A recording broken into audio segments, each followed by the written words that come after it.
ਇਹ ਸਮੂਹ ਪੰਜਾਬੀਆਂ ਵਾਸਤੇ ਬਹੁਤ ਮਾਣ ਵਾਲੀ ਗੱਲ ਹੈ ਕਿ ਜਿੱਥੇ ਵੀ ਉਹ ਗਏ ਨੇ ਉਹਨਾਂ ਨੇ ਹਰ ਖੇਤਰ ਦੇ ਵਿੱਚ ਤਰੱਕੀ ਕੀਤੀ ਹੈ, ਕਾਮਯਾਬੀ ਹਾਸਲ ਕੀਤੀ ਹੈ। ਇਸੇ ਤਰ੍ਹਾਂ ਹੀ ਡਿਸਟ੍ਰਿਕਟ ਅੰਮ੍ਰਿਤਸਰ ਦੇ ਪਿੰਡ ਸੁਧਾਰ ਦੇ ਸਰਦਾਰ ਬਲਜਿੰਦਰ ਸਿੰਘ ਭੁੱਲਰ ਆਪਣੇ ਪਰਿਵਾਰ ਸਮੇਤ ਕੈਨੇਡਾ ਵਿਖੇ ਰੋਜ਼ੀ ਰੋਟੀ ਕਮਾਉਣ ਲਈ ਪਹੁੰਚੇ, ਜਿੱਥੇ ਉਹਨਾਂ ਨੇ ਆ ਕੇ ਆਪਣੇ ਪਰਿਵਾਰ ਨੂੰ ਚੰਗੀ ਸੇਧ ਦਿੰਦਿਆਂ, ਬੱਚਿਆਂ ਨੂੰ ਚੰਗੀ ਯੋਗਤਾ ਪੜ੍ਹਾਈ ਦਿੰਦਿਆਂ ਇਹਨਾਂ ਦੀ ਪਰਵਰਿਸ਼ ਕੀਤੀ। ਉਸ ਦੇ ਸਿੱਟੇ ਵਜੋਂ ਉਹਨਾਂ ਦੇ ਹੋਣਹਾਰ ਸਪੁੱਤਰ ਸਰਦਾਰ ਮਨਮੀਤ ਸਿੰਘ ਭੁੱਲਰ ਚੰਗੀ ਪੜ੍ਹਾਈ ਕਰਨ ਤੋਂ ਬਾਅਦ ਪਹਿਲੀ ਵਾਰੀ 28 ਸਾਲ ਦੀ ਉਮਰ ਦੇ ਵਿੱਚ MLA ਬਣ ਕੇ ਇੱਕ ਕੈਨੇਡਾ ਵਿੱਚ ਇਤਿਹਾਸ ਸਿਰਜਾ ਕੇ ਪੰਜਾਬੀਆਂ ਦਾ ਲੜਕਾ ਸਾਬਤ ਸੂਰਤ ਕੈਨੇਡਾ ਦੇ ਵਿੱਚ MLA ਬਣਿਆ।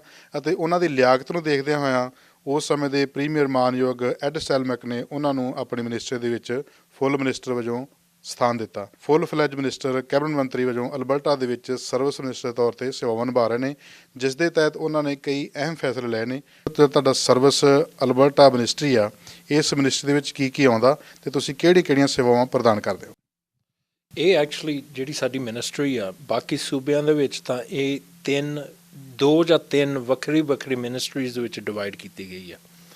ਸੋ ਇੱਕ ਤਾਂ ਇਹ 'ਚ ਕੰਜ਼ਿਊਮਰ ਪ੍ਰੋਟੈਕਸ਼ਨ ਸਾਡਾ ਫੋਕਸ ਆ, ਐਂਡ ਕੰਜ਼ਿਊਮਰ ਪ੍ਰੋਟੈਕਸ਼ਨ ਵਿੱਚ ਜਿਹੜੇ ਵੀ ਇੱਥੇ ਦੇ ਰੈਜ਼ੀਡੈਂਟਸ ਕੁਛ ਖਰੀਦਦੇ ਆ, ਕੋਈ ਸਰਵਿਸ ਲੈਂਦੇ ਆ ਕਿਸੇ ਵੀ ਬਿਜ਼ਨਸ ਕੋਲੋਂ, ਉਹ ਜਿਹੜੀ ਮੈਂਡੇਟ ਆ ਪਏ ਉਹਨਾਂ ਦੇ ਨਾਲ ਕੋਈ ਗਲਤ ਕੰਮ ਨਾ ਹੋਵੇ, ਉਹ ਸਾਡੀ ਮੈਂਡੇਟ ਆ ਕੰਜ਼ਿਊਮਰ ਪ੍ਰੋਟੈਕਸ਼ਨ ਦੀ। ਜਦੋਂ ਤੁਸੀਂ ਕਿਸੇ ਕੋਲੋਂ ਕੋਈ ਸਰਵਿਸ ਲੈਂਦੇ ਆ, ਕੋਈ even for example real estate agent ਦੀ ਤੁਸੀਂ ਸਰਵਿਸ ਲੈਂਦੇ ਆ, ਉਹਨਾਂ ਨੂੰ ਵੀ ਅਸੀਂ ਗਵਰਨ ਕਰਦੇ ਹਾਂ। ਐਂਡ ਇਸ ਨਾਲ ਹੀ ਮੈਂ ਪੂਰੇ ਕੈਨੇਡਾ ਦੇ ਵਿੱਚ ਹੁਣ ਜਿਹੜੇ ਚੇਂਜਸ ਆ ਰਹੇ ਆ CRTC ਵੱਲੋਂ ਸੈੱਲ ਫੋਨਸ ਲਈ, ਉਹ ਵੀ ਆਪਾਂ ਸਭ ਤੋਂ ਪਹਿਲਾਂ ਗੱਲ ਸ਼ੁਰੂ ਕੀਤੀ ਸੀ। ਸਾਡੀ ਇੱਕ ਰਜਿਸਟਰੀਜ਼ ਦੀ ਜਿਹੜੀ ਆਈਟਮ ਆ, ਉਹ ਵੀ ਸਾਡੀ ਮੈਂਡੇਟ ਵਿੱਚ ਆ। ਸੋ ਇਹਦਾ ਮਤਲਬ ਆ ਵੀ ਜਿਹੜੇ ਆਪਣੇ ਲੈਂਡ ਰਜਿਸਟਰੀਜ਼ ਆ, ਪਰਸਨਲ ਪ੍ਰੋਪਰਟੀ ਰਜਿਸਟਰੀਜ਼ ਆ, ਅਤੇ ਆਪਣੇ ਰੈਜ਼ੀਡੈਂਟਸ ਦੇ ਜਿਹੜੇ ਰਜਿਸਟਰੀਜ਼ ਆ। ਸੋ ਜਦੋਂ ਕੋਈ ਨਵਾਂ ਬੱਚਾ ਹੁੰਦਾ ਵਾ, ਉਹਨਾਂ ਦੀ ਬਰਥ ਸਰਟੀਫਿਕੇਟ, ਉਹ ਸਾਰੀ ਰਜਿਸਟਰੀ ਸਾਡੇ ਕੋਲ ਆ।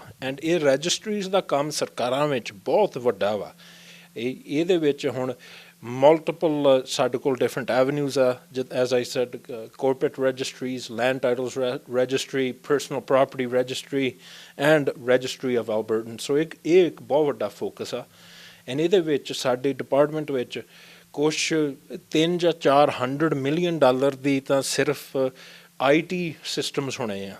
ਸੋ ਜਿਹੜੇ ਸਿਸਟਮਸ ਇਹ ਸਾਰੇ ਰਜਿਸਟਰੀਜ਼ ਨੂੰ ਚਲਾਉਂਦੇ ਆ, ਉਹਨਾਂ ਦੀ ਘੱਟੋ ਘੱਟ ਇੰਨੀ ਕੀਮਤ ਹੋਣੀ ਆ। ਸੋ ਇਹ ਇੱਕ ਬਹੁਤ ਵੱਡਾ ਸਾਡਾ ਫੋਕਸ ਆ। ਨੰਬਰ 3 ਤੇ ਸਾਡਾ ਫੋਕਸ ਆ ਓਪਨ ਗਵਰਨਮੈਂਟ ਦਾ। ਐਂਡ ਇਹਦਾ ਮਤਲਬ ਆ ਵੀ ਜਿਹੜੇ ਵੀ ਹੁਣ ਫਰੀਡਮ ਆਫ ਇਨਫੋਰਮੇਸ਼ਨ ਐਕਟ ਮੁਤਾਬਕ ਰਿਕੁਐਸਟ ਹੁੰਦੇ ਆ, ਉਹ ਸਾਰਾ ਐਂਡ ਉਹ ਜਿਹੜੀ ਐਕਟ ਆ, ਉਹ ਸਾਡੀ ਜ਼ਿੰਮੇਵਾਰੀ ਆ। ਇਨ ਐਡੀਸ਼ਨ ਜਿਹੜਾ ਪ੍ਰੋਟੈਕਸ਼ਨ ਆਫ ਪ੍ਰਾਈਵੇਸੀ ਐਕਟ ਆ, ਉਹ ਵੀ ਸਾਡੀ ਜ਼ਿੰਮੇਵਾਰੀ ਆ। ਸੋ ਇਸ ਪਾਵਰ ਨਾਲ ਮੈਂ ਪਿਛਲੇ ਸਾਲ ਇੱਕ ਅਨਾਊਂਸਮੈਂਟ ਕੀਤੀ ਸੀ, ਐਲਬਰਟਾ ਸਭ ਤੋਂ ਪਹਿਲਾ ਸੂਬਾ ਜਿਹਨੇ ਸਾਰੇ ਮਿਨਿਸਟਰਸ ਦੇ, MLAs ਦੇ ਅਤੇ ਸਾਡੇ ਜਿਹੜੇ ਬਿਊਰੋਕਰੈਟਸ ਆ, deputy minister, assistant deputy minister ਅਤੇ ਐਗਜ਼ੈਕਟਿਵ ਮੈਨੇਜਰ ਲੈਵਲ ਤੱਕ ਵੀ, ਉਹਨਾਂ ਦੇ ਜਿਹੜੇ ਖਰਚੇ ਆ ਟਰੈਵਲ ਦੇ, ਖਾਣ ਪੀਣ ਦੇ, ਉਹ ਸਾਰੇ ਇੰਟਰਨੈਟ 'ਤੇ ਪਾਏ ਗਏ ਆ ਰਸੀਦਾਂ ਦੇ ਨਾਲ। ਸੋ ਇਹ ਐਲਬਰਟਾ ਸਭ ਤੋਂ ਪਹਿਲਾ ਸੂਬਾ ਸੀ। ਐਂਡ ਮੈਂ ਇਸ ਪਾਲਿਸੀ ਨੂੰ ਬਹੁਤ ਹੀ ਇੱਕ revolutionary policy C in Canada.